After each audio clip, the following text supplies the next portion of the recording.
رسول بخش صاحب، وزیر اعلیٰ خیبر پختونخوا کے بگڑتے تیور کیا اندیا دے رہے ہیں؟ بجٹ کے بعد کیا ہونے والا ہے؟ سیاسی صورتحال کس طرح کی دیکھ رہے ہیں آپ؟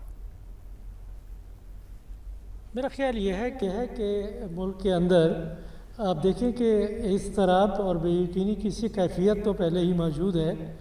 ہم گزشتہ مہینے دیکھ چکے ہیں کہ آزاد کشمیر میں مظاہرے ہوئے، پھر اس کے بعد گلگت بلتستان میں ہوئے، اب چمن میں جو خبریں آ رہی ہیں ایک ہفتے سے، آج سنا ہے کہ وہاں پہ سچویشن نارمل ہے، لیکن وہاں بھی مظاہرے ہو رہی ہیں، جھڑپیں ہو رہی ہیں، حملے ہو رہے ہیں۔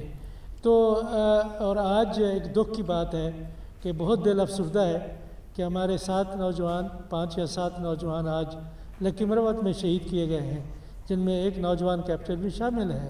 تو یہ ایسے واقعات ہو رہے ہیں ملک کے اندر، تو ہماری سیاستدانوں کی ذمہ داری کیا بنتی ہے کہ ایک دوسرے کو میدان میں کھڑے ہو کے للکاریں یا پاکستان کو استحکام، امن اور سلامتی کی طرف مل کے لے جائیں۔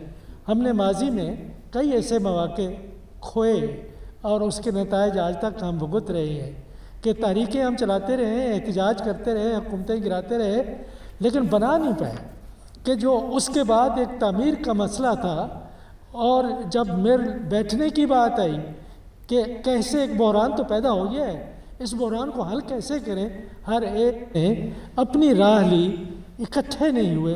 ایوب کے خلاف تحریک چلی، اس کے بعد کیا ہوا؟ ذوالفقار علی بھٹو صاحب کے خلاف تحریک چلی، اس کے بعد کیا ہوا؟ ٹھیک ہے۔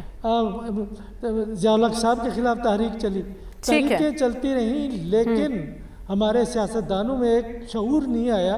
بالکل، سیاستدانوں نے ماضی سے سبق نہیں سیکھا ہے۔ اسی معافی صاحب، چل کیا رہا ہے؟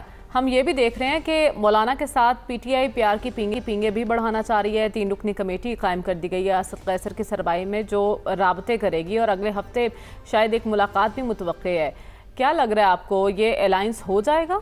مریم، دیکھیں، میں آپ کے پروگرام میں پہلے بھی عرض کر چکا ہوں کہ مولانا صاحب کی اصل لڑائی جو ہے وہ خیبر پختونخوا کی سیاسی میدان میں ہے، اور ان کی اصل ناراضگی دراصل جنوبی اضلاع میں ہے، جہاں پہ وہ توقع کر رہے تھے کہ وہ اور ان کا خاندان جو ہے وہاں سے سیٹیں نکال لیں گی اور وہ اسمبلی میں اور حکومت میں پہنچ جائیں گے، لیکن ایسا نہیں ہوا تھا۔ اور آپ جانتی ہے کہ ان کو شکست جو ہوئی ہے وہ علی امین اور پی ٹی آئی کے امیدواروں کے ہاتھوں ہوئی ہے۔